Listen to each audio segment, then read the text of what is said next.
Mesdames, Messieurs, chers compatriotes et toutes celles de ceux qui me font l'honneur de suivre les actions de SOS Cameroun Solidarity par ma voix, je vous dirai jamais assez merci pour ce que vous nous apportez au quotidien. Sans vous, nous ne sommes rien et nous ne ferons jamais rien. C'est pour cela que je ne manque aucune occasion, ici comme ailleurs, pour vous renouveler nos remerciements. Merci à toutes et merci à tous.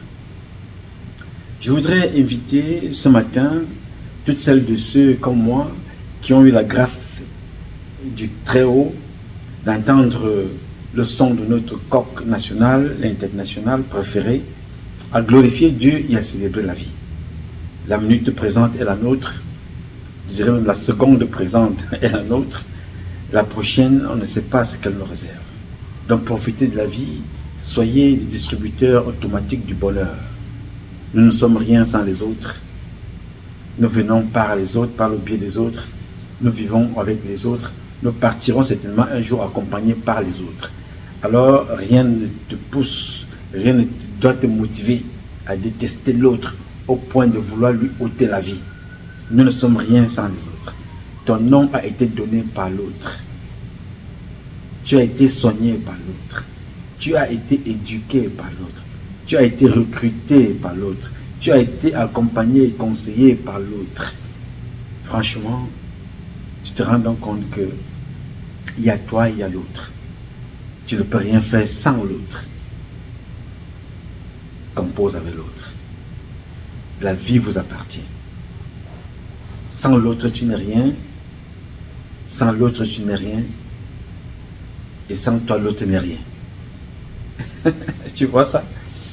Bon, bref, profitez donc de la vie. Faites comme moi.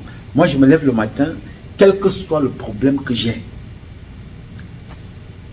mangé, j'ai pas mangé, j'ai bu, j'ai pas bu, j'ai un problème, j'ai des factures, je me lève le matin.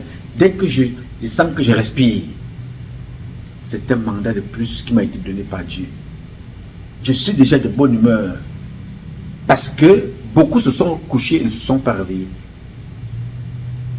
Beaucoup se sont recouchés, ne se sont pas réveillés le matin. Et beaucoup parmi nous sortiront ce matin et ne vont pas rentrer. Avant la fin de l'année, vous allez apprendre qu'un ministre est mort. Peut-être ils ont l'argent, ils ont tout. Ou tel a fait l'accident. C'est-à-dire, c'est comme ça, les données de la vie. La mort fait partie des données de la vie. Alors, si elle n'est pas encore arrivée, profite de la vie. Sois heureux et rends les autres heureux. Elle arrivera à tout le monde, moi, toi, nous, tout le monde. Tu diras quoi quand tu seras là-bas? Je m'énervais contre les gens, j'insultais les gens, je mentais, je racontais, je faisais le Congo sale, le minal et tout ça. Insultais. Non. Profite de la vie, mon frère. Enjoy. Nourris cette maison. Alimente ta maison. Fais-toi plaisir. Ok? Bien. Alors, mes chers compatriotes, je voudrais avoir une pensée pour notre compatriote camerounais qui a été arrêté par les autorités gabonaises parce qu'il était activiste et renvoyé au Cameroun. J'ai vu les dernières images qui ne sont pas très très beaux, mais nous allons voir ce qu'il y a, quel sens donner à cette affaire, parce qu'on ne peut pas croiser les bras et commenter. Je pense qu'il va commencer à penser, à réfléchir sur une plainte contre le président du Gabon, contre l'État du Gabon. Parce qu'à laisser les choses comme ça se multiplier, c'est permettre aux dictateurs, aux arrivistes du pouvoir, à se permettre tout et n'importe quoi. Je vais y réfléchir sérieusement avec les conseils, avec les avocats, voir quelle procédure donner à l'histoire de notre compatriote. Nous ne sommes pas nés des dernières urines, nous ne sommes pas, nous sommes des humains. Chaque mère a eu une douleur de mettre au monde un enfant. Donc, les individus ne doivent pas se lever comme ça, du jour au lendemain, commencer à ôter des vies à des gens, torturer les autres parce qu'ils ont une petite portion de pouvoir. Il faut apprendre à résister, à riposter à des comportements pareils. Donc, au courant de la journée, je vais essayer de saisir quelques conseils au nom de nos deux organisations, le SOS Cameroun Solidarity et le Conseil camerounais de transition. Nous allons voir dans quelle mesure nous pouvons apporter notre soutien à ce compatriote en ce moment au Cameroun.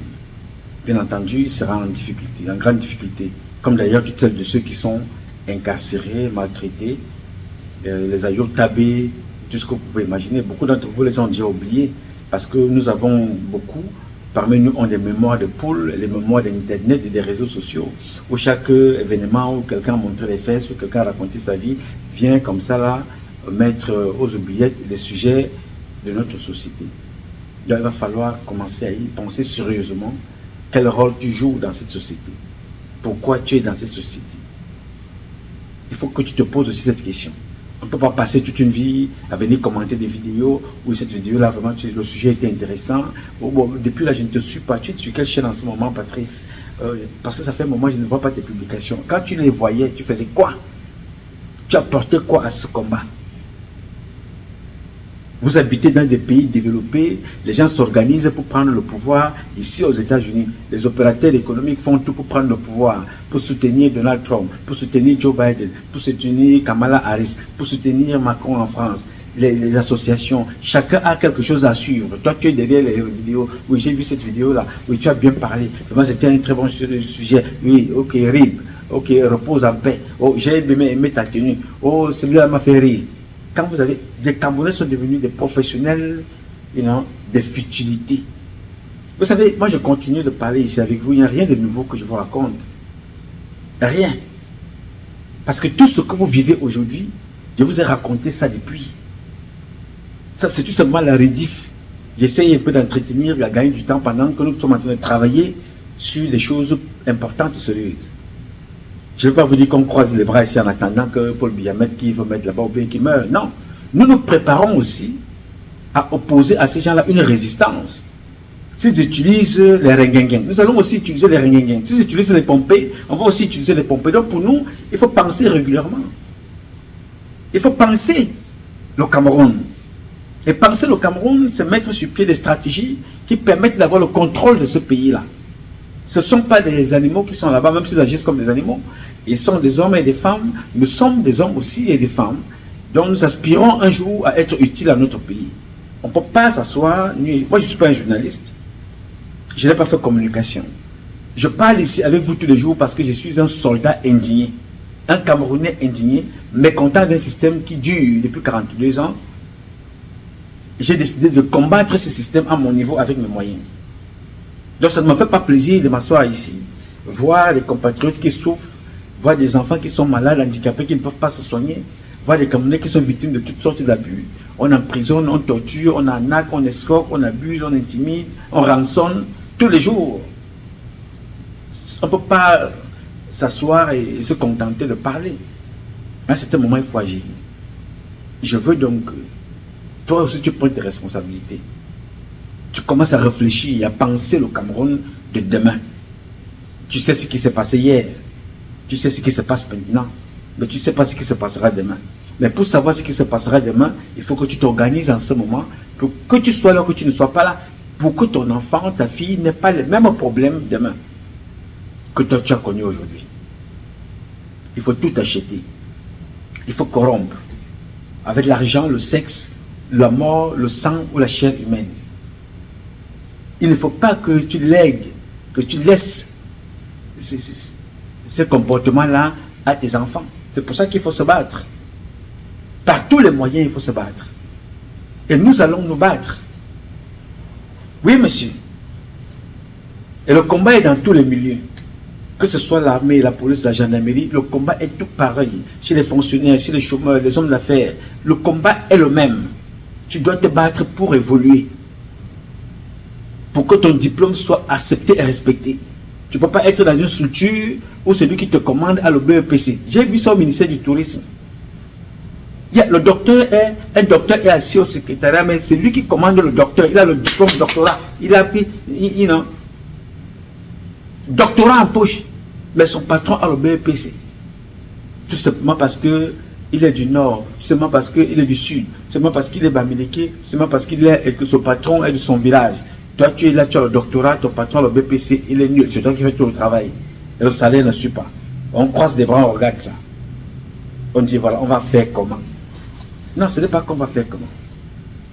Les Maliens sont restés très longtemps. Ils étaient au combat. Assimi Goïta était au combat. On les a fait faire des pires choses. Ils sont restés là longtemps, ils ont regardé, ils ont observé ça. Ils ont mûri leur action. Et quand ils ont décidé, ils ont pris le pouvoir. Personne n'avait jamais vu Assimi Goïta dans les réseaux sociaux. Personne. Tous ces jeunes-là sont mes petits frères. Dans le combat, en fait, tout du moins, dans la communication, la dénonciation, l'information et la sensibilisation. Vous n'avez jamais vu Assimi Goïta. Ibrahim Traoré. Le général Djani. Jamais vous ne les avez jamais vus. Vous avez entendu parler de pas une seule fois, ils étaient déjà des présidents. Parce qu'ils se sont préparés. Nous sommes les patrons de la parole. Et on s'occupe toujours de ce qui ne nous concerne pas. Et quand même il faut apporter une idée concrète, un sujet sérieux, on est toujours dans des comportements qui ne cadrent pas avec la réalité. Le footballeur est mort l'autre jour, on l'a déjà oublié. Non, c'est fini, c'est fini. On n'en parle plus. Et c'est aussi comme ça qu'on passera devant ta mort. On va dire et puis on ferme la page et on continue.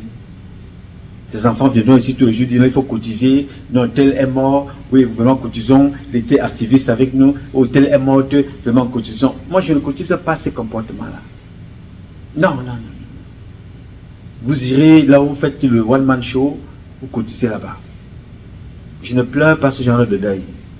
Les individus qui ont passé toute leur vie, on les connaît tout simplement quand on dit qu'on l'a poignardé. Et quand on parlait du combat, on ne les voyait pas. Alors qu'ils sont victimes du Cameroun dont nous combattons tous. Ils sont victimes. Ils ne se plongent pas, ils ne se mouillent pas. Non, je vais voir mes enfants grandir. Mais quand on te poignarde, on dit non, venez manifester. On a poignardé un Camerounais, on a tué une Camerounaise, on a trouvé une Camerounaise morte. Avant de mourir dans sa maison, qui la connaissait? Elle faisait quoi pour nous? Elle faisait quoi pour son pays? On va nous faire comprendre que tout le monde n'est pas obligé de... Mais si vous n'êtes pas obligé d'être visible, vous apportez quoi dans quelle association? Donc saisissez donc les associations là qui viennent vous soutenir. Oui monsieur, nous sommes en guerre aux États-Unis.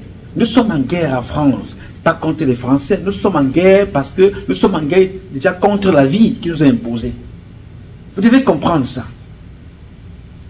Donc on ne peut pas s'asseoir là, passer le temps à dire voilà, il faut commenter. Quand vous finissez de faire des commentaires, vous allez dire, je rentre au Cameroun, oui, on m'a escroqué à la douane, oui, on m'a fait ça à l'aéroport, il a fallu que je paye ici, il a fallu que je paye ça, oh, on a enfermé mon frère, on a arraché mon terrain, j'ai trouvé que ma femme est même enceinte. Oh, vous avez toutes sortes de problèmes, mais vous ne faites rien pour sortir des problèmes. Absolument nothing. Et vous êtes gouverné par des cancres qui n'ont pas votre niveau. Tout ce qui vous intéresse, c'est vous. Mais là-bas, en face, à la douane, vous avez en face de vous quelqu'un qui ne connaît pas écrire son nom. Parce qu'il est Boulou, parce qu'il est Eton, parce qu'il est Nanga, parce qu'il est Bamileke. Il a quelqu'un au pouvoir, il se retrouve là, sans niveau. Il te manque le respect. Tu ne peux pas parler. Mais c'est dans les réseaux sociaux qu'on te retrouve.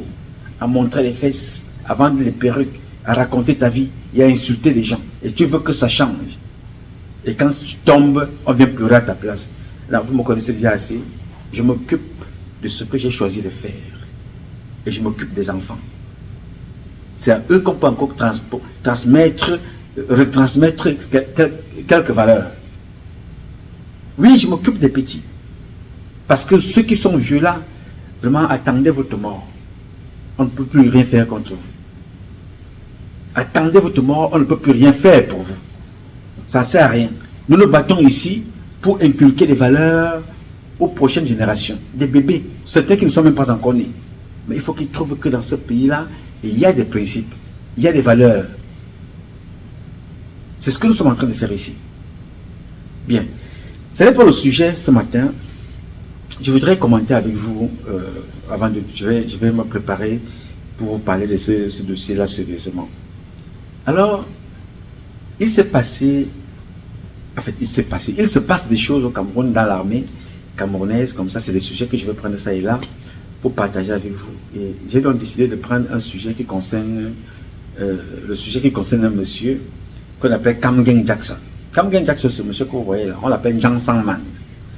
Ce monsieur est l'un des promoteurs du Parti populaire des pédégistes au Cameroun. Ce n'est pas moi qui le dis. Vous avez suivi je ne sais pas s'il est transsexuel, si il est homosexuel, je ne sais pas comment ou il est transgenre, je ne sais pas comment on appelle ce monsieur-là, qui nous avait raconté tous ici que régulièrement, Jackson Kamgen va coucher avec des jeunes garçons à l'hôtel Sawa à Douala. C'est connu de tout le monde. C'est connu de l'armée, c'est connu des soldats. On a vu que certains ont gagné beaucoup de marchés dans l'armée. Vous savez, dans ce pays-là, ce n'est pas l'expertise, ce n'est pas l'expérience, ce n'est pas le galon, ce n'est pas ce que tu apportes, c'est l'aristocratie. Donc on a vu certains aristocrates devenir des porte-parole de l'armée en lieu et place de Atomfak, qui était mis de côté parce que les Fion-Fion-Man ont pris le contrôle. Alors pourquoi je vous parle de ce N'Djang Samman? Parce qu'il m'est revenu depuis un moment qu'un N'Djang Samman qui a déjà été prolongé, je pense 1 ou 2 fois, qui ne veut pas aller à la retraite, qu'il veut porter absolument général. Jackson Kamgen N'Djang Samman, l'un des vice-présidents du Parti populaire des pédégistes au Cameroun. Et cette note-là me fait comprendre que N'Djang Samman ne veut pas aller à la retraite et demande qu'on prolonge encore. Et d'après ce qu'il dit à ses copines ou à son petit copain, c'est qu'à la présidente de la République lui paye beaucoup d'argent. Et que les bêtises qui sont au pouvoir sont des cancres. Et là, je suis d'accord avec lui. Sur ce coup-là, vraiment, je suis d'accord avec lui. Il dit qu'il paye beaucoup d'argent pour rester là. Pour lui, c'est l'argent qui compte. Et il est en train de faire le caveau de Paul Biya. Il faut absolument qu'on le prolonge, il faut qu'il porte général. Et que le bêtis, c'est l'argent, c'est les femmes, c'est l'alcool. Après ça, tu peux faire tout ce que tu veux, dès que tu lui as donné tout ça. Et je suis totalement d'accord avec lui. Sur ça, sur ce coup-là, je suis totalement d'accord avec N'Djang Samman. Mais là où je ne suis pas d'accord avec lui, c'est que quand il demande la prolongation, une fois de plus, qu'elle lui soit accordée. Mais qu'est-ce qu'il a fait de tout ça? De toutes ces prolongations? Qu'est-ce qu'il a fait? De toutes les prolongations, quand on va te prolonger, tu vas aussi demander qu'on prolonge la mort? Non, monsieur. Alors, je voudrais tout simplement échanger avec vous pour vous faire comprendre que, je vous l'avais dit depuis un moment, la guerre qui commencera au Cameroun est à notre avantage. Vous comprenez? La guerre qui commencera au Cameroun est à notre avantage. Tous les militaires officiers, je vais le dire modestement, la plupart des militaires officiers qui ont des postes de responsabilité ont d'autres business. Et c'est ces business-là qui les intéressent. L'armée camerounaise a tout perdu. C'est devenu une entreprise privée où vous trouvez des militaires. Il faut aller lire une note d'information. Elle a été publiée, je pense, le 2 juillet. C'est pas moi. Quand je publie, j'assume.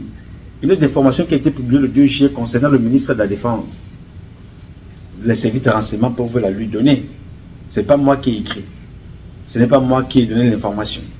C'est les services de renseignement camerounais qui décrivent la situation du ministre de la Défense, les abus qui sont faits au ministère de la Défense, avec la complicité d'un gars comme les Kamgen et beaucoup d'autres qui ne veulent pas aller en retraite.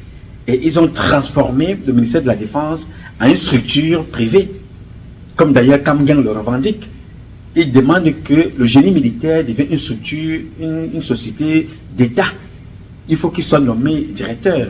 Et quand vous faites les statistiques, je ne vais pas vous donner les statistiques de ceux qui travaillent là-bas, les militaires et les civils, vous sortez là-bas avec un nombre. Il faut que chacun d'entre vous, ou ceux qui s'y intéressent, aille faire un exemple là-bas. Vous allez comprendre. Donc, l'armée camerounaise, pour répondre à ta question, Ernest, l'armée camerounaise n'est pas une armée professionnelle. C'est une armée de sous-traitance. Parce que tout est fait de l'extérieur. Nous avons déjà des conseillers étrangers. Vous le savez. Vous ne pouvez pas être un pays comme la Russie ou un pays comme le Mali ou le Burkina et avoir des conseillers techniques étrangers qui travaillent dans vos services. Et vous croyez que vous avez quelque chose à cacher. Vous ne pouvez pas être un pays comme le Cameroun et faire tout avec la Chine. Les tenues militaires à la Chine, les Rangers de l'autre côté, les lacets de l'autre côté, les bérets viennent d'ailleurs. Vous ne fabriquez absolument rien. Vous ne pouvez pas être un pays comme le Cameroun et avoir des militaires qui aspirent avec le désordre qui s'organise dans le monde et que tout ce que vous voulez faire, que ce soit le talk-walking, les ordinateurs et tout de suite, ça doit concerner. Vous avez signé des contrats avec des compagnies et des pays étrangers, la Corée, la France, les pays. Vous-même, vous faites quoi dans l'armée? Vous faites quoi? Le commerce. Vous faites les business. Quand vous aurez construit des maisons, vous mourrez. C'est-à-dire, Jean-Baptiste Bokam est allé devant vous. Vous avez vu ceux qui étaient là-bas comme Rémi Zemeka, on l'appelait Bad Boy. Celui qui pensait qu'il devait revenir. Alors pour revenir, on lui demandait d'aller tuer des gens en route avec la voiture. Ancien ministre de la Défense. Il veut le pouvoir. Les marabouts, les charlatans lui disent, prends la voiture, va écraser les gens en route. Tu verses le sang. Les gens, ils ne prennent pas conscience. Il y a des gens qui se prenaient pour des vices durs. Les Martin Bellinger et Boutou sont morts, ils ont tout laissé. Jean-Baptiste Bokam, je ne sais pas combien de temps il a fait là-bas à la gendarmerie, il est mort. Il a tout laissé. Son cadavre est régulièrement profané. Mais vous continuez à faire la même chose. Over and over. Vous direz quoi à vos enfants demain? Mais ce que je vais te dire, toi Ernest qui m'a posé la question, l'armée camerounaise n'a jamais été aussi bas. L'armée camerounaise n'a jamais atteint un tel degré de ridicule et de bassesse, d'incompétence. Ou, dans une note que j'ai reçue ici, un capitaine à Loba est accusé d'avoir mis le feu dans le bureau du collégien pour une histoire d'argent. On vous fait comprendre que dans le bureau d'un capitaine, on a volé les PA. Dans le bureau d'un capitaine, on est venu empoisonner quelqu'un qui était retenu là en garde à vue. Il a été libéré. Les gens sont venus empoisonner quelqu'un avec des yaourts à la gendarmerie. Vous comprenez qu'on a tué Martinez Zogo.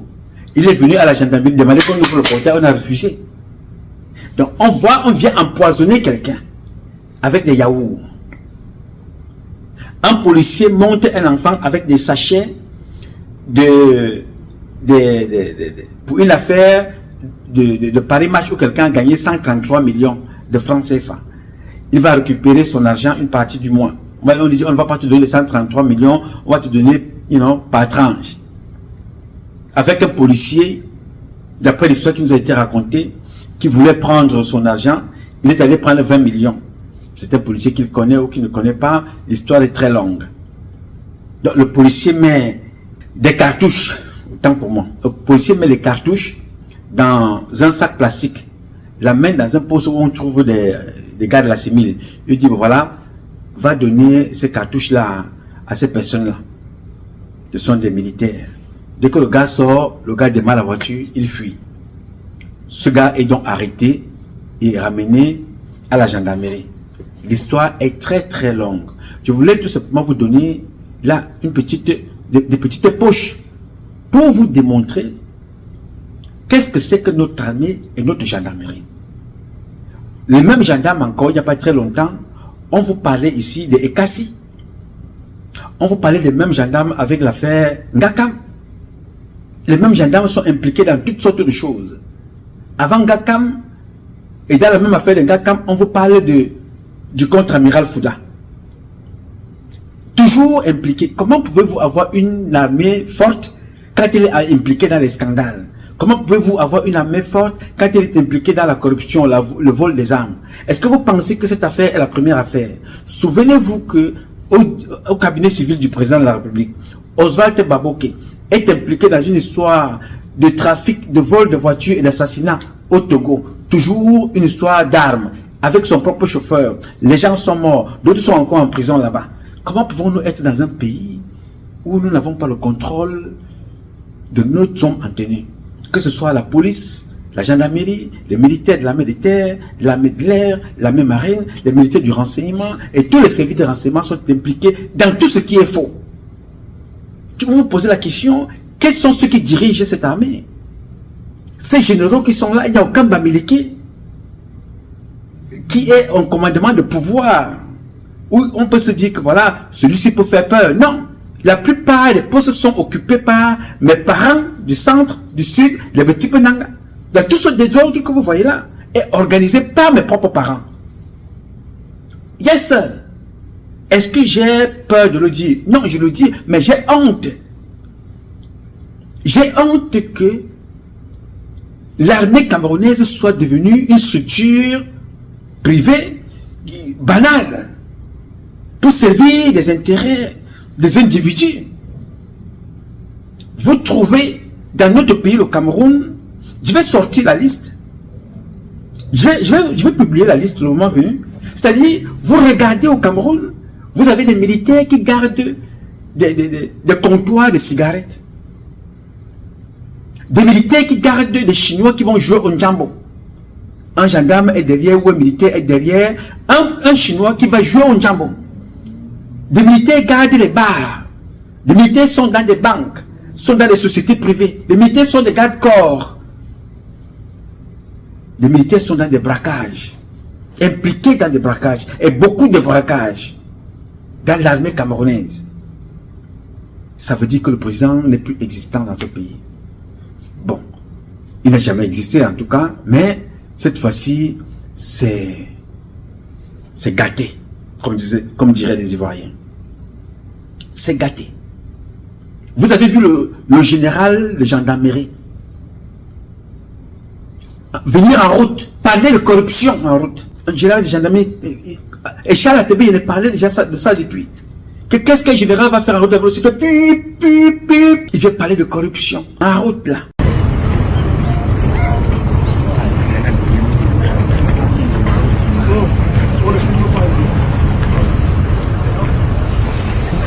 Tout le monde comprend français. Je vais vous parler aussi. Parce que il n'y a pas de corrompu sans corrupteur. Vous suivez ce que j'ai dit là? Oui. Il n'y a pas de corrompu sans corrupteur. Le corrupteur c'est qui? C'est nous. C'est nous. Ok. Vous avez le choix. Vous avez le choix entre vous mettre en règle et ne pas avoir de soucis à donner la corruption. Mais si vous choisissez de ne pas être en règle et que vous vous retrouvez dans cette situation où vous êtes obligé de marchander avec les gendarmes, vous êtes tous mauvais. Je ne veux plus entendre dans ma circonscription qu'il y a eu encore des grèves. Est-ce que vous me suivez? Je dis, je ne veux plus entendre que votre syndicat là, vous avez fait ce que vous avez fait maintenant là. C'est la toute dernière fois. Est-ce que c'est clair? C'est la dernière fois. Vous avez compris? Celui qui n'est pas en règle, je demande aussi à nos hommes, verbalisez-les. Laissez-moi les histoires de prendre 10 000, vous mettez dans vos poches. Nous sommes tout petits maintenant. Il faut éviter ça. Je dis, je répète. Si j'entends encore, vous avez vu comment on est arrivé là, non? Vous connaissez ce que ça coûte? Je dis c'est la dernière fois que j'entends qu'il y a encore grève ici. Ceux qui ne sont pas concernés par un problème, chacun porte sa croix. Ah oui. Chacun a sa voiture. Ah oui. Parce que ce n'est pas parce que quelqu'un a une faute, on veut le verbaliser que tout le monde doit s'arrêter sur la route. Pour déplacer le sous-préfet, pour déplacer les autorités, pour déplacer tout le monde, on vient là. Pour vous voir, on se pose en cinéma. Tout le monde nous regarde. C'est la dernière fois. Est-ce que c'est clair? À bord de mon véhicule, tout le monde.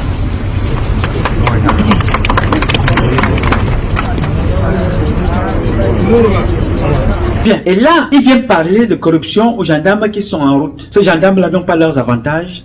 Eux-mêmes étant gendarmes, il faut tout payer pour déjà être gendarme. Pour avancer, il faut payer par l'argent, par le sexe, par l'aristocratie. Pour aller en permission, il faut payer. Pour ne pas aller dans le nozo, il faut payer également. Quand on veut te tuer, on t'envoie dans le nozo, on te tue, on te classe et ainsi de suite. Ces gendarmes-là que vous voyez souffrent, ils achètent tout. Tout est à vendre, tout est acheté dans l'armée, dans la gendarmerie, dans la police. Tout est acheté. Comment pouvons-nous avoir une armée où 60 ans plus tard, nous sommes obligés d'aller acheter des tenues militaires et nous avons SICAM. SICAM n'est là que pour faire des pains que Chantal Biya va vendre. 8 mars. La SICAM ne peut pas coudre, ne peut pas produire des tissus qu'on ait créé des usines pour les tenues militaires camerounaises. Non, il faut aller commander parce que les femmes des autorités, des généraux, eux, elles gagnent des marchés, l'argent rentre dans leur poche. Et à l'époque, quand mon oncle Enama Godard était dans l'armée de l'air, il avait une dotation au courant de l'année. 2 paires de rangers, 2 paires de chaussures de cérémonie, 2 paires de tenues claires, 3 bérets, 3 casquettes. Il avait des chaussettes, des ceinturons et des ceintures. Il avait des lacets. Il avait une gourde. Il avait un par-dessus. Il avait tout ça. Parce que le militaire est interdit de porter le parapluie. Donc le militaire avait la dotation à l'armée de l'air de tout ce que je vous dis, y compris le parapluie. Donc 60 ans plus tard, on est incapable d'avoir une usine qui peut coudre les tenues militaires. Vous voyez, maintenant, chacun sache, vous voyez des militaires avec des insignes qu'on ne comprend pas. On ne peut pas poser des questions, mais avec des tenues différentes. Vous posez la question, qu'est-ce que c'est que cette armée? C'est une armée de quoi comme ça? Donc, le désordre que vous voyez, où on retrouve les militaires qui braquent, les militaires qui volent, les militaires qui escroquent, les militaires qui mentent, qui sont dans des sales coups de crimes, et ainsi de suite. C'est un désordre qui naît du fait que ceux qui sont à la tête des forces armées ne pensent pas l'armée. Quand vous avez un Atanganji, Atanganji est un responsable de l'armée. Quand vous avez des généraux qui ne peuvent plus se tenir debout, qui sont aveugles, qui organisent les braquages dans leur propre bureau, quand vous avez une armée, on vous dit que les militaires gardent la présidence, mais on va braquer dans le cabinet civil, on va voler dans la cave à vin de M. Biya. On accuse la femme du président de sortir avec son secrétaire général. Quand vous entendez des choses comme ça, vous posez la question, mais comment avons-nous fait pour en arriver là? Trop de cancans, trop de désordre, trop de manque de professionnels, trop de manque de professionnalisme. Un manque de professionnalisme accru, devenu flagrant. L'armée camerounaise est la plus perméable. La seule chose pour eux, dès que tu tousses pas, on t'arrête, on te met en prison. Est-ce que c'est ça la sécurité? C'est pas ça la sécurité. À toi, Ernest, je vais te dire une chose. Vous savez ce qui s'est passé au Gabon là? Au Gabon, il y a eu des jeunes officiers qui ont tenté un coup d'État. Parce que tu m'as posé la question, je te réponds. Qui ont tenté un coup d'État une fois, on a tué certains ont été jetés en prison. N'est-ce pas? C'était à l'époque d'Ali Bongo. Mais il y a toujours eu un coup d'État à l'époque d'Ali Bongo. Il est dehors. Il ne faut jamais désespérer. Quand quelque chose va se faire, elle se fera. Je voudrais te donner une information. Le régime de M. Biya s'est terminé. Note ça, mon cher petit frère Ernest. Rien n'est éternel. Les ministres que tu vois là, tu verras qu'avant la fin d'année là, au plus tard en fin d'année, il y a des ministres qui vont mourir. Ils ne sont pas éternels. Un Tcham que tu vois là, un Tcham, l'un des procureurs de OCI, il ne sait pas trop quoi ce qu'il est là. L'autre jour là, à cause de escroquer des personnes, il paraît qu'il y a quelqu'un qui est allé voir un Tcham pour un dossier. Un Tcham lui a dit, est-ce que tu as l'argent? Dès qu'il a dit, est-ce que tu as l'attaque? Il est rentré chez lui, l'AVC a failli l'attraper. Ah oui. On dit que là, il est seul. Donc, à tout moment, ces gens-là peuvent passer. N'ayez crainte de rien du tout. N'ayez crainte de rien du tout. C'est une question de temps, les gars. Moi, j'ai attendu plus de 30 ans pour voir ce mouvement-là. J'ai attendu des années pour apprendre que Martin Bellinger Boutou est mort. J'ai attendu des années pour apprendre que le général Benaye n'est plus. Que Jean-Baptiste Bokam, quand on prononçait ce nom-là, à côté, c'était Jésus-Christ. Mais ces gens sont en train de mourir comme des poules. Amadou Ali, vous connaissez que ces noms-là, c'était des noms qui étaient gravés, comme si c'était gravé sur un marbre, qu'ils sont éternels. Ils sont en train de passer. Ils vont passer. Mais ce que tu dois retenir, mon cher frère Enes, c'est une seule chose. Ces gens qui vont rester, ceux qui resteront, seront obligés de passer devant les magistrats pour poser la question et répondre à des questions. Monsieur, quand vous avez décidé de prolonger le contrat de Kamgen Jackson, avec tout ce que Kamgen Jackson a fait de mal dans cette armée, vous vous êtes basé sur quoi? Que disent les textes? Pourquoi est-ce que certains doivent avoir le privilège d'être prorogés et d'autres n'ont pas le même privilège d'être prorogés? Pourquoi pensez-vous qu'il faut toujours proroger des gens qui ont fait 40 ans dans l'armée alors que vous formez des officiers tous les jours? Où allez-vous mettre ces officiers? Il y a des colonels qui sont là, il faut les avancer. Et quand même les gens portent colonel, ils n'ont pas de bureau, ils errent. Ils ne sont pas à leur poste. Personne ne sert de l'armée camerounaise à son poste de spécialisation. Comment allez-vous expliquer cela demain? Donc je vais te dire, ne sois pas pressé. Non. Ne sois pas pressé. Les mêmes personnes qui ont mis Alain Mebengoro en prison. Parce qu'Alain Mebengoro n'est pas en prison parce qu'il a volé l'argent. Non. Alain Mebengoro a été mis en prison parce que les gens redoutaient qu'il fasse un coup d'État. Les Ferdinand Gongo et les autres ont manigancé, comme vous savez, ils l'ont jeté en prison. Très bien. Et comme eux aussi, quand ils étaient là-bas au pouvoir, ils nous regardaient comme si nous étions des bêtes. Nous étions des gens à abattre. Oubliant que c'est nous là, qui pouvons sauver ces gens qui sont en prison. Parce que ce que Ngongo est en train de faire, parce qu'il veut avoir le contrôle du pouvoir. Et vous avez des petites personnes comme ça, comme les c'est Kamgen, c'est les mêmes gens, Kamgen Jackson, qui se lève et dit que lui, il donne l'argent au ministre de la Défense pour qu'il soit prorogé, il donne l'argent à la présidente pour qu'il soit prorogé. Que les seules choses que les bêtises savent faire, c'est les femmes, la corruption, l'argent. Donc dès que tu leur donnes ça, tu peux faire même ce que tu veux. C'est Jackson qui dit ça. Vous comprenez? Alors si c'est faux, ce que Jackson dit, comment se fait-il qu'un Jackson, il donne quoi à Paul Biya? Qu'est-ce que Jackson va donner la vie à Paul Biya? Est-ce que Jackson peut empêcher Paul Biya de mourir? Jackson doit aller réveiller. Quand il va faire le caveau là, il ne peut pas réveiller la mère de Paul Biya qui est couchée là-bas, ou bien son père. Jackson va faire quoi à qui? Plus que qui? Donc je crois à ce que Jackson dit. Que tous ces ministres là, tous ces directeurs généraux, tous ces colonels là, il leur donne de l'argent. Oui, mais comment est-ce que vous pouvez expliquer que quelqu'un a fait 2, 3 mandats? Il a fini sa carrière dans l'armée. Maintenant il dit voilà, il faut qu'on privatise le génie militaire, qu'on fasse de lui le directeur général. Et il dit bien dans l'offre de cotisation, là où il était avec ses amis, que Bétia Somo va suivre.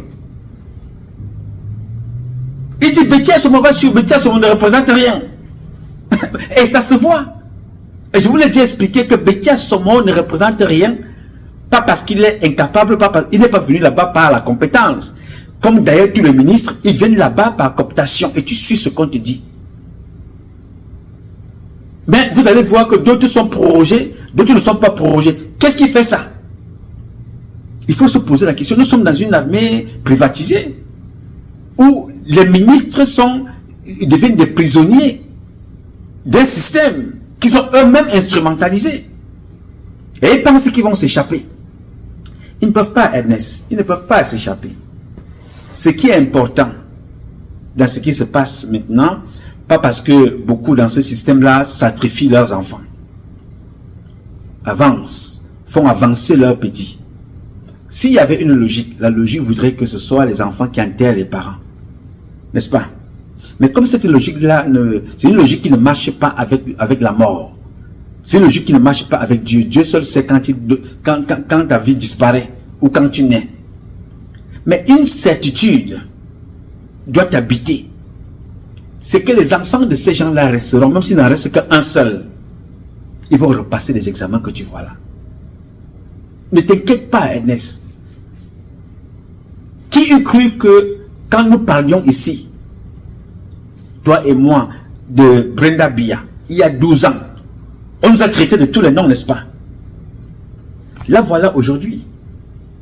Ce que nous parlions en secret, dont nous avons eu les images ici, quand elle faisait des partouzes. Ceux qui sont à côté de Paul Biya, du ministère de la Défense à l'époque d'Alain Mebengoro, jusqu'à là-bas à la présidence, ils sont allés dire à Paul Biya que non, ton fils Nomala ne t'aime pas. Donc, ces gens-là aujourd'hui face à M. Biya, Entre eux et moi, qui aime la République?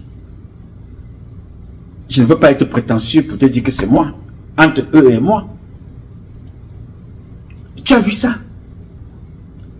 Donc, ne vous découragez pas. Chaque chose a une fin. Ali Mbengoro était tout puissant. Je dis bien tout puissant. Il a fait descendre un général, contre-amiral Nsola. Est mort, il n'était plus contre-amiral. Ali Mbengoro qui est en prison là, il a détruit la carrière d'un militaire. Aujourd'hui, vous avez vu ce qu'ils ont réservé à Isaïe Ngambo. On l'a descendu comme ça. Mais les gens qui font ça, tu penses qu'ils sont éternels? Ils ne le sont pas, mon petit. La vie que tu vois là a des surprises. Il y a des ministres qui sont restés là, on les a trouvés morts. Enquête cassée sans suite. Je vais vous rappeler ça tous les jours. Pour vous dire que la vie ne tient qu'à un fil. Et ce fil-là, tu ne le vois même pas. Parce que le fil qui coule nos habits là, tu peux au moins mettre une loupe comme ça, tu peux voir qu'il y a le fil quelque part. You know, qui fait les reliefs, ou qui fait le lien entre deux coutures. Mais le fil qui tient notre vie est invisible. Donc à tout moment, il peut même disparaître. Il ne se casse même pas parce que tu ne le vois pas. Il disparaît et tu disparais avec.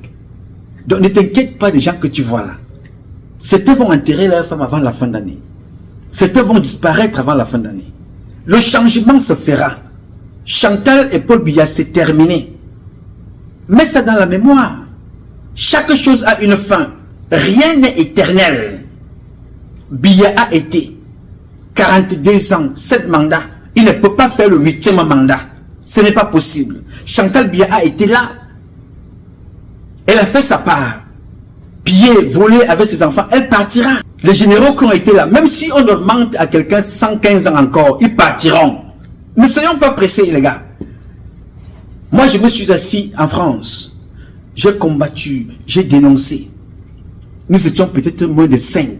Oui, nous étions moins de 5. Parce que le général Wan Toko voyait en France. Il est dans le combat depuis. Il est dans le combat depuis très longtemps. Mon grand frère, journaliste, il est dans le combat depuis un moment, commençant depuis le Cameroun. Nous n'étions pas nombreux. C'était mon trouvé en France. Mais aujourd'hui, vous êtes encore, vous êtes venus s'ajouter au nombre.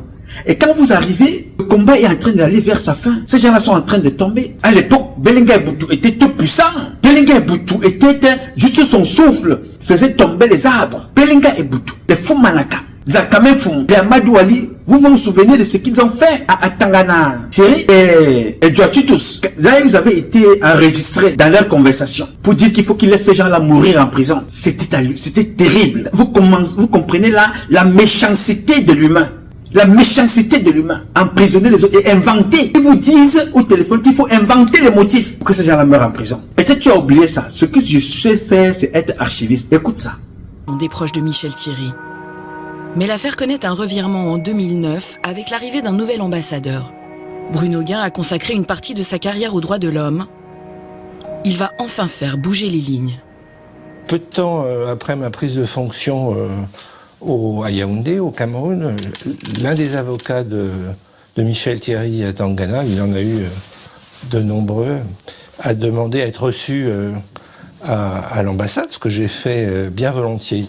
Donc ma première réaction, évidemment, après notre entretien, ça a été de vérifier un peu les choses ahurissantes qu'il m'avait racontées, ahurissantes au regard des droits de l'homme.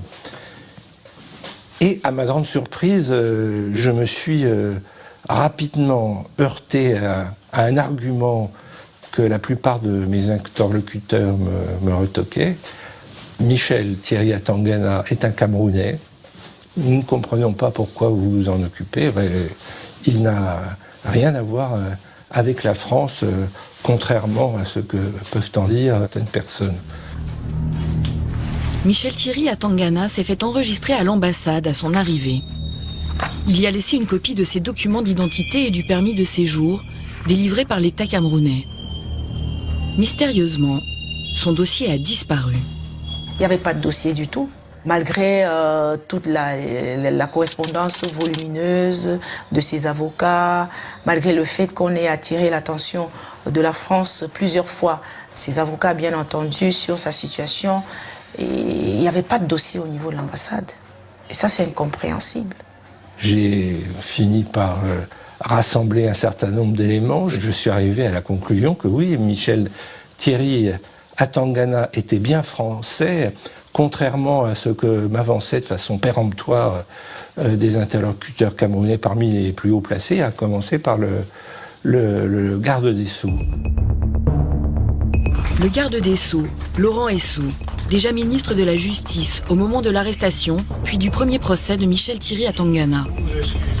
Il fera tout au long de cette affaire preuve d'un redoutable acharnement contre le français. Je n'ai eu de cesse pendant mon séjour que d'obtenir que justice lui soit rendue, lui qui croupissait depuis 15 ans dans les prisons entre guillemets du reste. Et je me suis efforcé d'évoquer systématiquement la question, à chaque fois que j'avais l'occasion de le faire, au niveau ministériel d'abord, avec le garde des Sceaux, et puis voyant que mes démarches ne portaient pas les fruits que j'en espérais, je me suis mis à penser, à évoquer la question directement avec le chef de l'État. Quand j'ai évoqué cette idée, tout le monde, mes interlocuteurs auxquels je m'ouvrais de ce dossier me disaient « Monsieur l'ambassadeur, ne le faites surtout pas, le chef de l'État va rentrer dans une rage absolument noire, ça sera un coup terrible porté aux relations franco-camerounaises, il faut éviter cela à tout prix. » Mais Bruno Guin est déterminé. Dès sa première rencontre avec Paul Biya, il évoque l'affaire Atangana, brisant ainsi le silence complice qui prévaut depuis 12 ans. Monsieur Bruno Guin a été très courageux dans mon dossier, extraordinaire. Bruno Guin, c'est lui qui rétablit la protection consulaire et les visites. Il n'est jamais venu me voir en prison, certes, mais sa présence était forte. Dans les médias, à l'extérieur, il parlait de mon cas. L'ambassade refait aussi les documents d'identité confisqués à Michel Thierry lors de son arrestation. C'est quand M. Bruno Guin rétablit la protection consulaire que j'ai le droit de retrouver les documents administratifs que j'aurais jamais dû cesser d'avoir.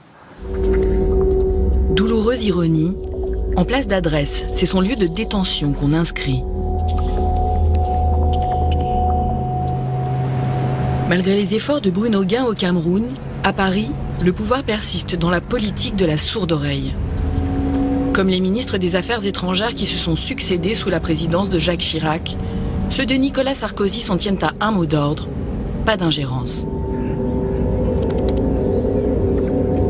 Les autorités françaises ne peuvent interférer dans le fonctionnement de la justice d'un pays tiers.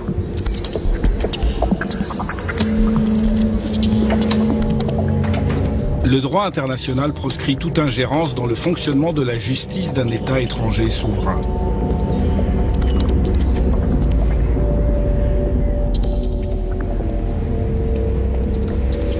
Est-ce que parler de non-ingérence, c'est valider la détention arbitraire ?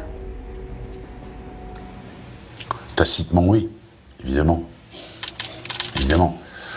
Si une grande démocratie comme la nôtre ne se mêle pas d'un procès arbitraire comme celui-là, qui concerne, on va le dire encore une fois, un ressortissant français, c'est au fond une espèce de laisser-faire. Ça arrangeait peut-être tout le monde de le considérer comme un Camerounais, jugé par une justice souveraine, en l'occurrence celle du Cameroun, et on ne regardait pas beaucoup, on n'avait pas envie de lever le voile. Il y a quand même des moments qui interrogent dans les relations franco-camerounaises. Vous avez par exemple en 2009 une visite officielle du Premier ministre français François Fillon à Yaoundé. Ça fait déjà 12 ans que l'un de ses compatriotes est en prison et à quelques kilomètres de l'endroit où il donne une conférence de presse. Il n'en dit pas un mot. L'année suivante, en 2010, c'est donc le 50e anniversaire de l'indépendance du Cameroun. Il y a Alain Juppé, ancien Premier ministre, maire de Bordeaux, qui est invité officiellement aux cérémonies à Yaoundé. C'est une personnalité très forte. à ma connaissance, jusqu'à nouvel ordre, je ne sache pas qu'il ait parlé du cas Atangana aux autorités camerounaises. Vous voyez, c'est des comportements... si vraiment rien n'a été dit sur Atangana à ces moments-là, on peut parler d'abandon. Rien n'est fait pour sortir un compatriote d'un cachot qui est à quelques centaines de mètres, sans doute, de l'endroit où sont nos représentants français. Le silence du pouvoir français a permis à la présidence camerounaise de monter une cabale en complicité avec différents ministères. L'objectif, s'assurer qu'Edzoa et Atangana ne seront jamais libérés. Monsieur le ministre, comment tu vas? Oui, ça va et toi? Les écoutes téléphoniques qui suivent ont été enregistrées en 1997, juste après l'arrestation de Michel Thierry Atangana et Titus Edzoa. On y entend Amadou Ali, secrétaire général de la présidence, et Akamem Foumou, ministre de l'économie et des finances. Moi, je suis décidé à leur mettre le feu au fait. C'est pas la peine de tout sortir le même jour. Dès que vous finissez ceci, bam, telle condamnation. Le lendemain, bam, vous amenez tel autre. Une semaine après, bam, vous amenez tel autre. La technique du rouleau compresseur, là, il est fini. Je le dis à toi. C'est le patron lui-même qui m'a dit de prendre tout ça.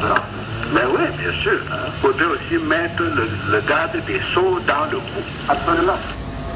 Le garde des Sceaux est Laurent Esso, celui qui certifiera à l'ambassadeur Bruno Guin que Michel Thierry Atangana n'est pas français. Toujours en mission commandée, il met le rouleau compresseur en marche. Alors qu'ils finissent de purger leur peine, Atangana et Edzoa sont jugés une deuxième fois pour les mêmes faits. Au procès, Titus Edzoa produit ses écoutes téléphoniques.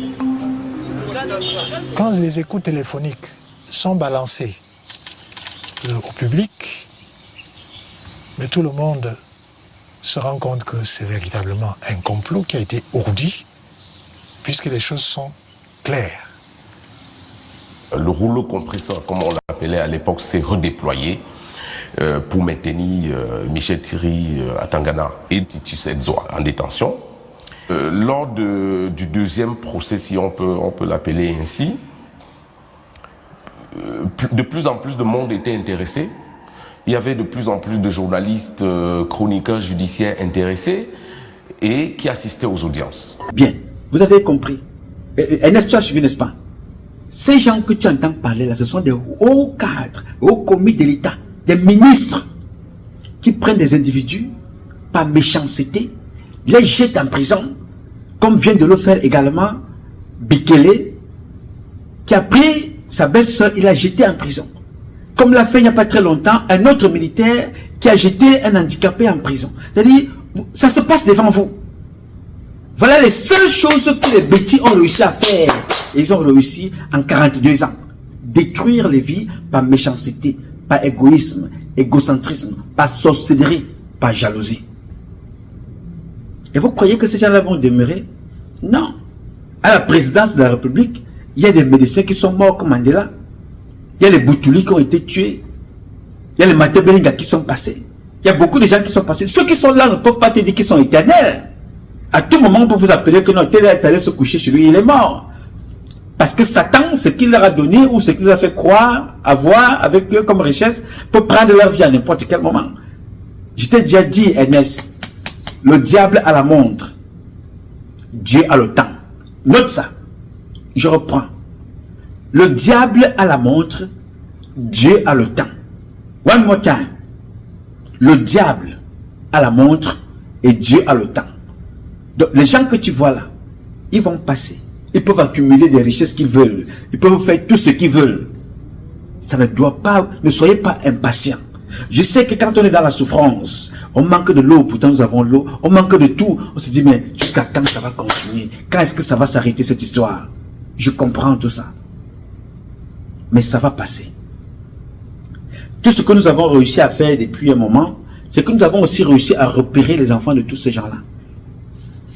Des préfets, des militaires, des fonctionnaires, ceux qui sont dans des postes, on répertorié aussi. Parce qu'ils vont rendre des comptes demain. Yes, sir. Donc, moi, vous me voyez très serein. Chaque jour, je vais vous parler ici, je suis d'une sérénité sans pareil. Je ne suis pas pressé. Chaque chose a un début. Alain Bengoro, avant de devenir ministre de la Défense, il est passé par d'autres postes. Il a détruit aussi pas mal de vies. À la fin, on a détruit la sienne. Ferdinand Gongo, quand il était ici aux États-Unis, il est venu chez moi ici. Il roulait à l'époque avec des voitures qu'on appelait, ces voitures étaient marque 15e main. Les voitures de Ferdinand Gongo, marque 15e main. Il est monté, il va redescendre et sa chute sera fatale. C'est comme ça. Très peu de gens qui ont travaillé avec M. Biya ont pris leur retraite et sont restés tranquilles. Non, ils sont rares. Il y en a des personnes comme Abouem Mathieu qui ont... C'est-à-dire qu'il fait son chemin. C'est l'une des personnes dont vous aurez besoin de lui demain. Abouem Mathieu et les gens comme les Sokoudjou, les gens comme les Cléda, avec certains intellectuels que nous avons répertoriés, qui vont faire du Cameroun de demain. Vous ne les entendez pas, mais ils sont là. Les cerveaux qui connaissent l'histoire du Cameroun au bout des doigts. Mais pourquoi est-ce que Biya ne les a pas employés? Parce que Biya n'avait pas dans sa logique, mon petit Ernest, de penser le Cameroun. Biya n'avait pas dans sa logique d'avoir des gens qui sont plus intelligents que lui. Il fallait qu'il s'entoure des cancres. Des gens qui font la promotion de tout ce qui ne nous apporte rien, des contre-valeurs. Et ça a embarqué ses enfants. Donc vous ne pouvez rien attendre d'un chef militaire qui n'a rien fait de stratégie, de méthode, de tactique pour protéger ses propres enfants. Alors s'il a réussi à détruire ses propres enfants par son incompétence, son imposture, les enfants deviennent prostitués, drogués, alcooliques en plein jour. Les enfants d'un chef d'État, que penses-tu, Ernest, qu'un tel monsieur pourra faire pour tes propres enfants? Il ne fera rien. Pas parce qu'il ne veut pas, mais parce qu'il ne peut pas. Pas parce qu'il ne veut pas, mais parce qu'il ne peut pas. Amadou Ahidjo était plus entouré des Français que Paul Biya à l'époque. Mais il pensait qu'il faut un avion pour le Cameroun. Il faut Kamchik pour le Cameroun. Il faut des sociétés pour faire travailler les Camerounais. Il pensait ça. Monsieur Biya, président Biya, est l'un des présidents paresseux de toute la planète Terre. Son problème, c'était des femmes, des prostituées, des métisses. L'habillement avec son ami Omba Damas, qui est d'ailleurs mort. Lui aussi. Comment voulez-vous qu'une personne comme ça pense? Un président qui vient vous dire tous les jours que j'ai demandé qu'on arrête de voler. On ne peut pas faire ceci parce qu'on ne peut pas continuer à laisser les gens voler. Alors, un président qui se plaint. Paul Biya a passé 42 ans à parler comme Patrice Nouma. Lui, il a le pouvoir, mais il parlait comme moi. Toujours dans le constat d'échec. Il constate lui-même son échec. Chaque jour, Paul Biya constate son échec. Tous les jours. Et cet échec-là est rentré jusqu'à dans sa maison. Il constatait ça quand c'était encore dehors. Parce que il y a la principauté des Toudi et la République du Cameroun. Paul Biya constatait l'échec quand c'était dans la République du Cameroun. C'est à rentrer dans sa maison, ou bien sa fille vient lui dire que le seul diplôme que j'ai réussi à obtenir, c'est d'aller brouter les femmes. Et je te demande de légaliser ça. Vous voyez le degré de folie? Vous voyez le degré d'échec?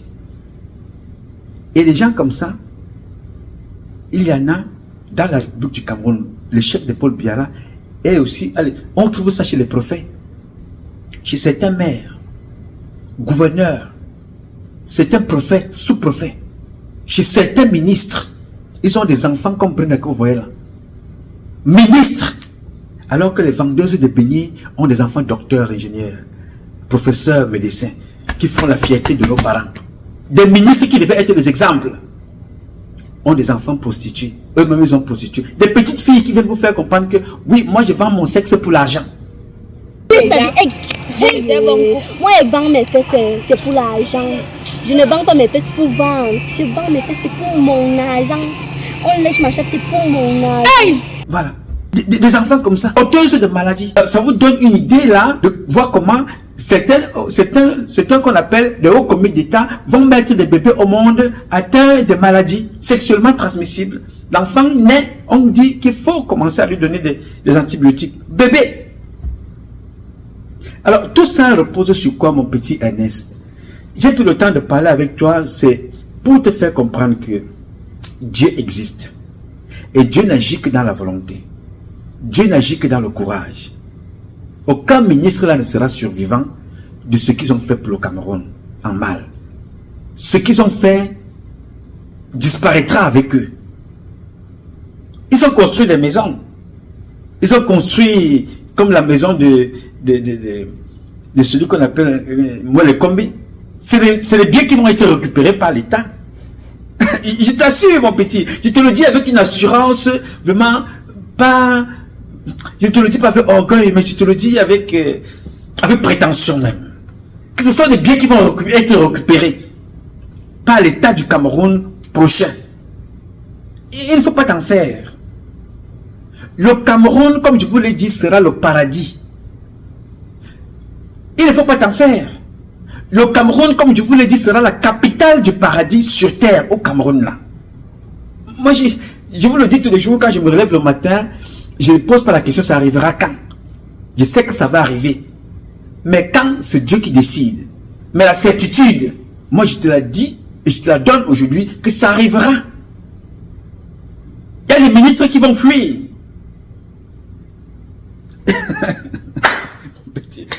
Tu ne sais pas qui est Dieu. Hein? Le jour où tu connaîtras qui est Dieu, c'est que tu as compris ce que tu représentes. Je respecte tout le monde. Je n'ai peur de rien. Parce que je sais où je suis assis. Qui me protège. Jamais de la vie, quand je bois un truc ici là, c'est l'eau, frère. L'eau. Ou un jus que moi-même j'ai pris ici. Dans mon corps, il y a le sang, il y a l'eau, il y a ce que je peux... C'est-à-dire, il n'y a rien d'autre. Dans mon corps, là, il y a le sang avec lequel je suis. Il y a l'eau dans mon corps. Il n'y a rien d'autre. Il y a la bénédiction de Dieu. Donc, je te dis ça avec prétention. Ne t'inquiète pas. Nous aurons une meilleure équipe de football. Nous aurons une meilleure équipe de handball. Nous aurons des volleyeuses qui seront respectées.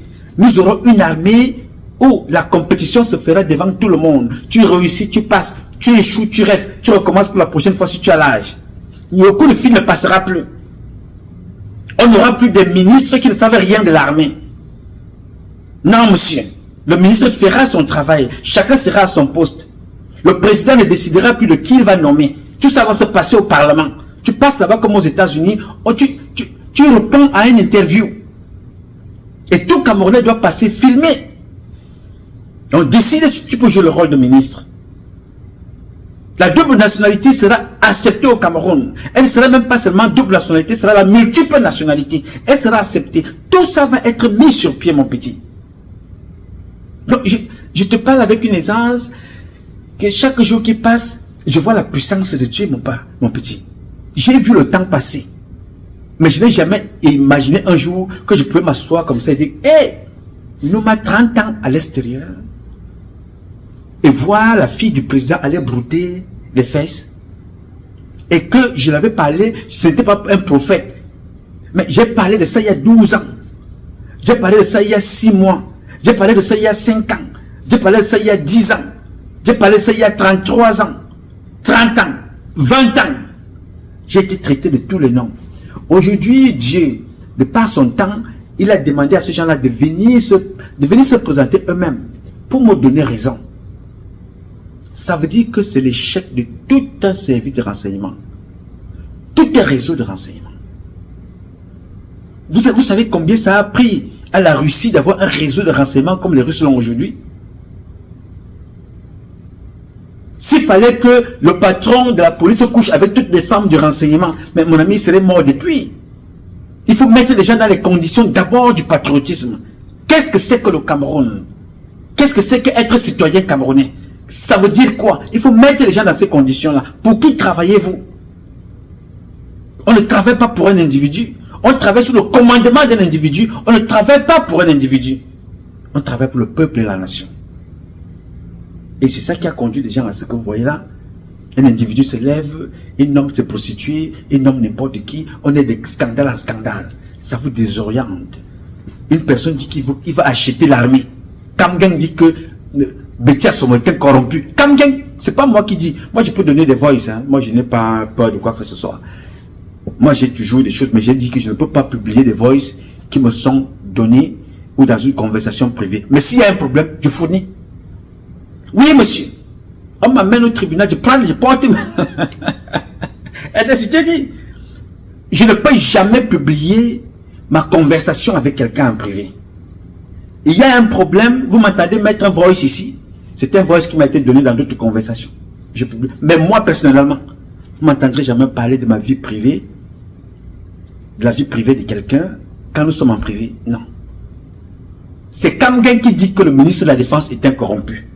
Il donne l'argent à sa femme, à la femme du ministre, pour qu'il reste là aux affaires. Il va donner l'argent à la présidence. Il veut transformer le génie militaire à une société publique d'État, et il faut qu'il soit nommé directeur. Allez voir les statistiques des militaires qui y travaillent, allez voir les civils, quels sont, d'où viennent-ils? Vous allez comprendre. Il le dit, que l'homme bêtis, c'est l'argent, les femmes, les voitures. Dès que tu lui donnes ça, tu peux tout prendre. Et il a raison, ça au moins, 100% il a raison. Puisque c'est démontrable. Vous demandez dans des prolongations, pourquoi faire? Et quand on vous parle, on dit non, non, non, vous avez parlé. Vous avez mal parlé de moi. Vous avez fait ceci, cela. Voilà les gens qui ont induit Paul Biya dans tous les problèmes que Paul Biya a, sans dédouaner son imposture et son incompétence, lui aussi, ce président. Mais tous ces ministres, ou presque, sont dans le même sac. Ils croient tous à la sorcellerie, dorment avec des moutons sous le lit. D'autres vont sodomiser des chèvres. D'autres, tu les retrouves dans la nuit en train de tourner autour d'un cimetière. Seulement les cadavres que vous ne connaissez pas, à qui vous allez demander le pouvoir, alors que celui qui vous donne le souffle s'appelle Dieu. Et vous croyez que vous allez exister. Martin Belinga a fait ça, vous avez vu sa fin. Vous avez vu sa fin. Foumanakam a réussi à tuer le président du tribunal de Fundi, Emmanuel Moussa. Mais vous avez aussi vu la fin de Foumanakam. Amadou Ali, ils ont jeté Atangana Thierry en prison. Ils ont jeté Edouard tous en prison. 17 ans de prison. Où sont-ils? Ils sont morts. Edouard tous vit encore. Atangana Thierry vit encore. Alors, écoute-moi bien Ernest. Sois serein. L'avenir, c'est vous qui l'avez.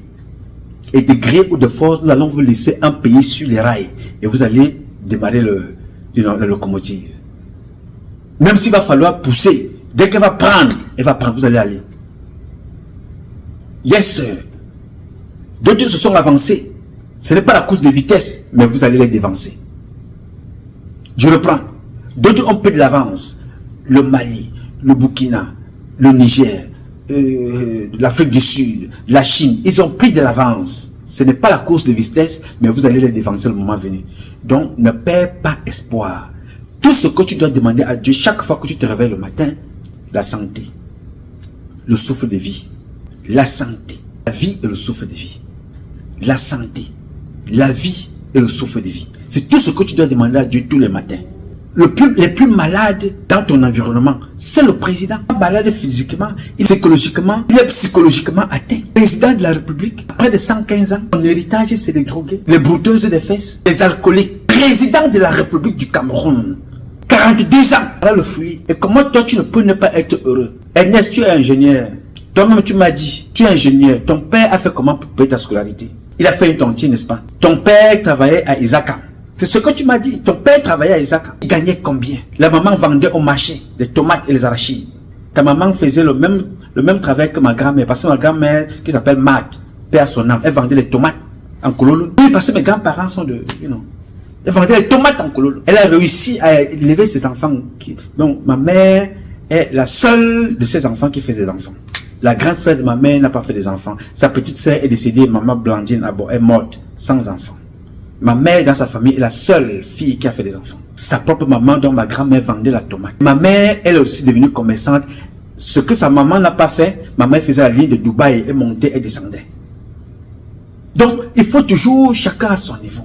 Alors, tes parents, ta maman qui vendait les tomates, a payé ta scolarité avec tes soeurs. Aujourd'hui, tu es ingénieur. Elle a crimé pour payer ta scolarité. Aujourd'hui, tu es ingénieur. Alors, voilà Paul Biya, lui qui a tous les moyens. Il a même voulu acheter les diplômes et tout ce que ça a donné. Ça n'a pas donné. L'enfant est folle, déréglé mental, drogué, alcoolique, prostituée. C'est elle qui dit. Je ne fais que décrire. Alors entre toi et elle, et Paul Biya, quels sont les plus heureux? C'est ta mère et toi. Paul Biya, c'est des gens qui animent la galerie. Ce sont des jouets de Satan. Donc n'aie pas peur, mon petit. Le Cameroun, c'est le vôtre. Nous étions en mission pour vous accompagner. Pour vous dire que vous êtes capable de dire des choses, pour faire avancer la société en ayant des preuves à l'appui. Nous l'avons fait. Et nous continuons de le faire, de vous accompagner. Et je suis convaincu que vous allez faire de ce pays-là un grand pays. N'ayez pas peur. On peut mettre des gens en prison. Amour Belinga faisait ça, il est là-bas. Ferdinand Gongo finira aussi très mal. Avec tout ce qu'il a tué, l'enfant de son cuisinier qu'il a tué là, il finira. Donc, je voulais te dire ça parce que nous avons longuement parlé que l'affaire Kamgen est vraie du fait qu'il reconnaît que les bêtises sont corrompus. Et ça, c'est vrai. C'est lui qui nous a fait, je vous avais montré le vin ici, c'est l'une de ses copines de Kamgen à Douala qui m'avait envoyé le vin des jus d'ananas qu'il récupérait chez Paul Biya. Parce que ce sont des gens qui pensent que quand ils entrent là-bas, ils sont devenus l'ami de Biya Binvondo. Ils oublient que Biya Binvondo a mis en prison, il a vu mourir certaines personnes qui étaient qui lui étaient proches. Et Kamgen vous a fait comprendre qu'il est en train de faire le caveau familial de Paul Biya. Là, Paul Biya, on va l'enterrer. C'est pour ça qu'il veut qu'on nomme général. Si on nomme pas général, voilà qu'on privatise le génie militaire. Quand vous écoutez ces conversations, mes gars, vous avez l'impression que c'est quelque chose qui se passe dans une planète que vous n'imaginez même pas. Et nous allons admirer les Chinois. Pendant que des individus veulent s'approprier, même si on te donne l'état du Cameroun, on dit que non, prends, l'état du Cameroun s'appelle Kamgen. L'état du Cameroun s'appelle Ferdinand Gongo. Vous allez faire quoi avec ça? Quel nom vous allez laisser? Les biens de Kamgen vont tous être récupérés. Ferdinand Gongo ne gardera rien. Même s'il fuit, il va se cacher en Israël n'importe où. Il va mourir là-bas. Donc, n'ayez jamais crainte de quelque chose. Ne courez pas après le temps. Gardez votre calme. Faites ce que vous avez à faire. Dites-vous dans la tête une chose. Chaque chose a une fin. Un début et une fin. L'Amérique, à New York, là où je vis là, c'était le temple de la prostitution. Les crimes, les viols, la mafia, la drogue, il y avait tout. Mais un jour, ça s'est arrêté. Pas totalement, mais à 90%. C'est devenu la capitale du paradis. La France que vous voyez là, le palais de l'Élysée, allez lire son histoire.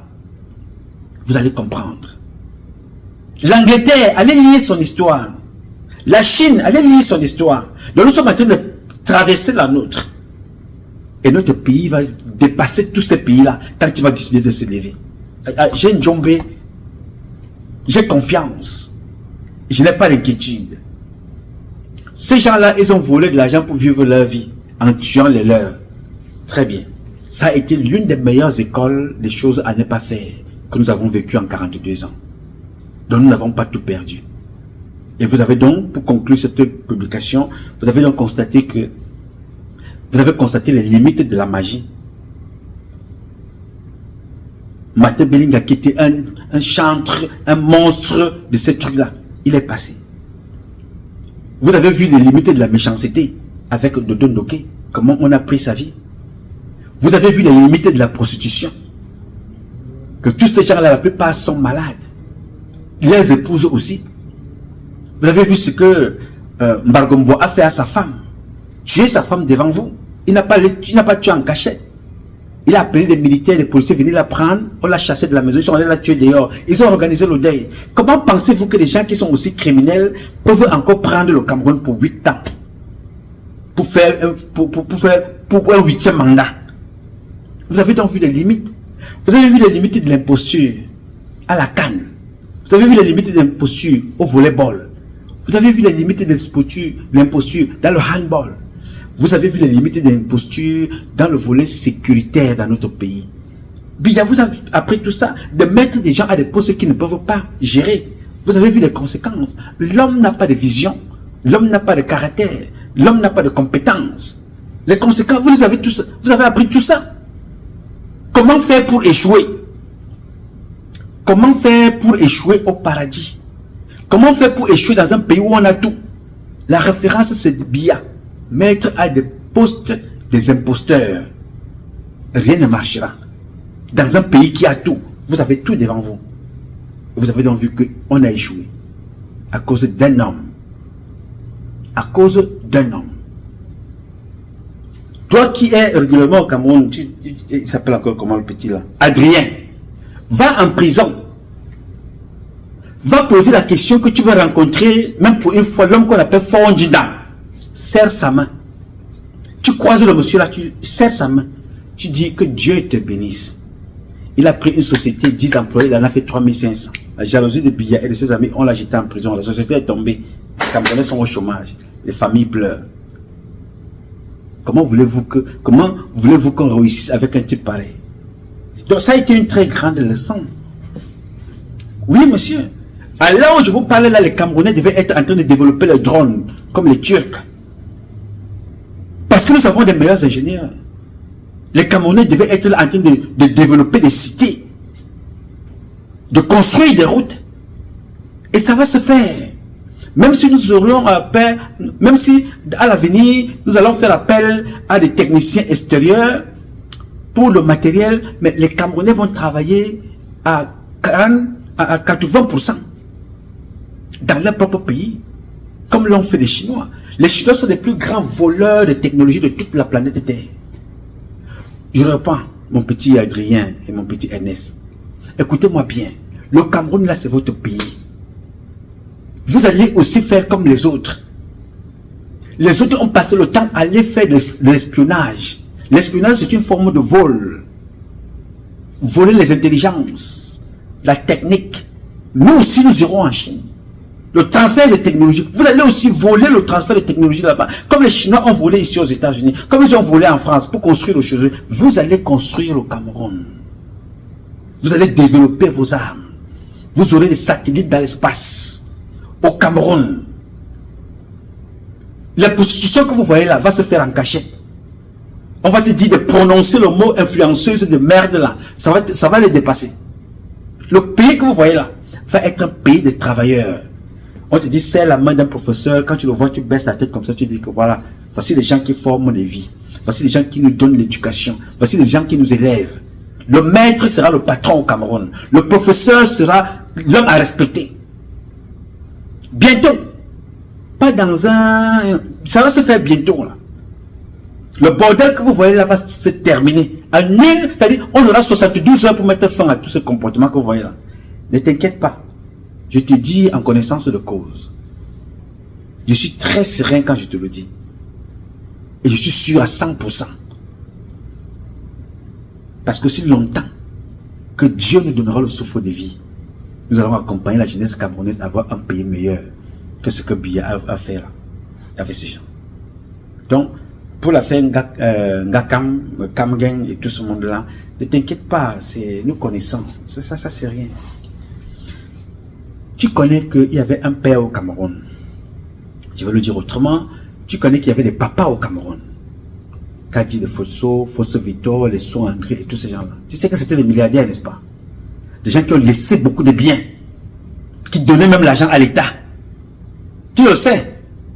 Ces papas-là, d'autres sont morts, que leurs âmes reposent en paix. Ils étaient des milliardaires, ils travaillaient leur argent. Tous les membres du gouvernement que vous voyez là, sont des voleurs. Ils partiront. Ils ne laisseront rien. Tout sera récupéré. Donc, ne vous inquiétez pas.